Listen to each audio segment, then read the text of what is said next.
The Horn of Africa is a melting pot of diversity. It's geopolitics, religion, history, population, and culture has made the region prone to conflict. The region has been at crossroads for a number of reasons. From religious perspective, Christianity and Islam embedded themselves in the region from the earliest days.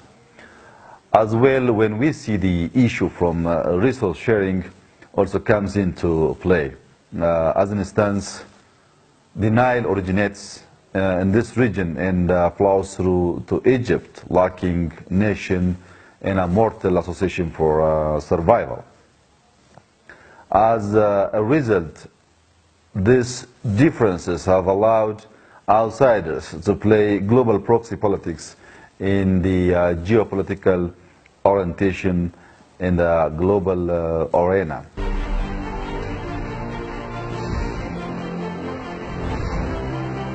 The Horn is like the fragile border of Europe's very fractured southern neighborhood.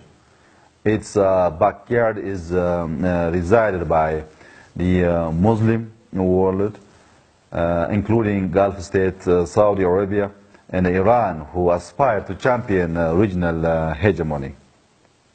The recent fallout of Qatar and regional rivalry between Sunni and Shia spilling into the region brought Gulf states, Qatar, Saudi and Iran fighting for influence in the Horn of Africa. Increasing influence from the Gulf has also brought Israel and Turkey onto the passage. Turkey has tried to balance Emirates' influence through trade and security relationships all along the Somali coast, including a military base.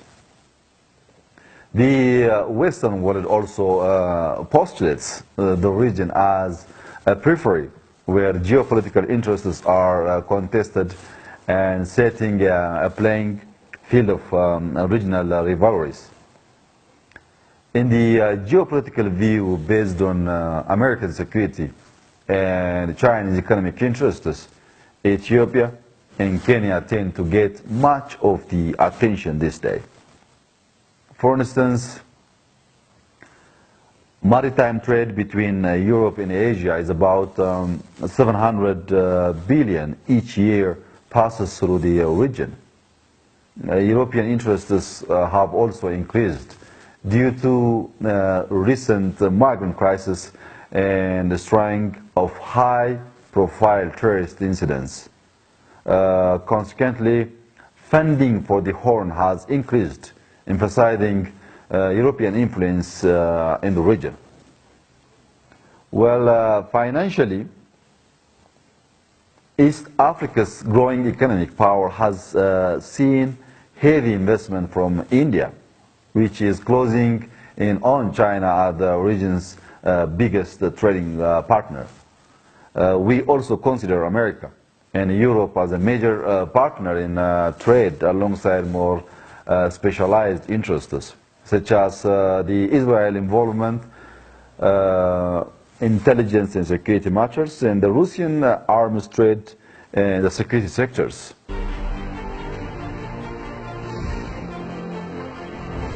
As many of influence dispense into the Horn, it increases the number of paths for ambitious actors to access external support, making it more difficult for the regional local politicians to maintain control. In fact, the Horn is witnessing inter-ethnic conflicts. For example, the conflict in Gambela between Anuak and Nuer, pitting Ethiopia against South Sudan, and the conflict between Afar and Isa Somalis, pitting Ethiopia against Djibouti and Eritrea. As well, the conflict between Borana Oromos and Gauri, Somali, pitting Ethiopia again, Kenya and Somalia against each other is also another recent case.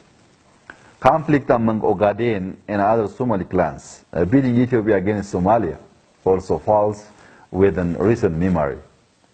So what's worse, interesting conflicts are aggravated by proxy powers like the ever-changing loyalties of the Somali federal government and other in the region tied to financial and strategic interests are influenced by Saudi Arabia, Qatar, Iran, and Turkey.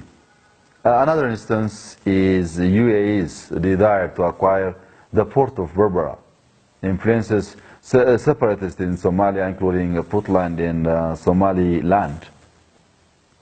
And just recently, the role of Gulf states and Saudi in the Yemeni conflict that involves Sudanese military, along other, has intensified regional stability.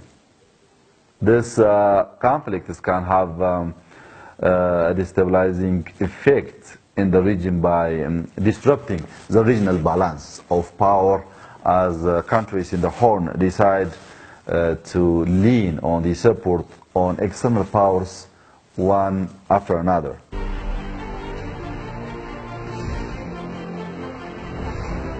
Well, the first one is efforts need to be exerted by states to win over their populations through persuasion rather than coercion, and active engagement of people in mega projects. This will prevent discontents from creating new loyalties that are easily exploited from within or by external actors.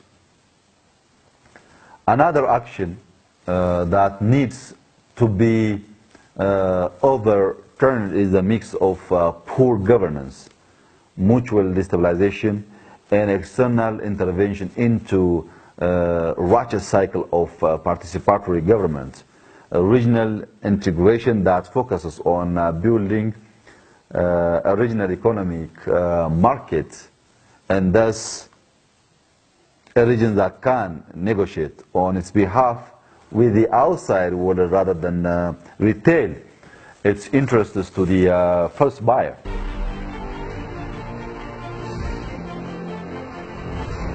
Well, considering the fact that we are at the very core of the regional political dynamics, first, Ethiopian geopolitical position in the Horn of Africa, and second, our involvement as an important peacekeeper in the region. Third, our leverage on shared water resources like the Nile, Shabelle, Omo, and others. And the fact that Ethiopia is a unique mix of regional and global religious, or ethnic dynamism.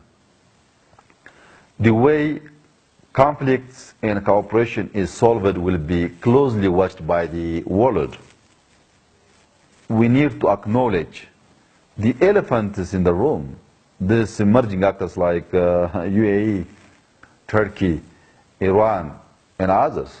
So we need a foreign policy orientation that moves in tandem with domestic political evolution through a paradigm shift of economic and political interests, through policy action, dynamic towards unpredictable and incisive diplomacy. We need to understand and conceptualize the critical matrix that include all the regional players. We need to take into consideration regional tensions like unresolved border conflict between Ethiopia and Eritrea. Also power projection by proxy forces like Ethiopia and Egypt competing to shape the future of Eritrea, Somalia, and most probably South Sudan, as well as a competition or cooperation for shared cross-border resources such as the Nile. So this policy orientation might give us a base to understand the situation and to take action to resolve all problems. Thank you very much.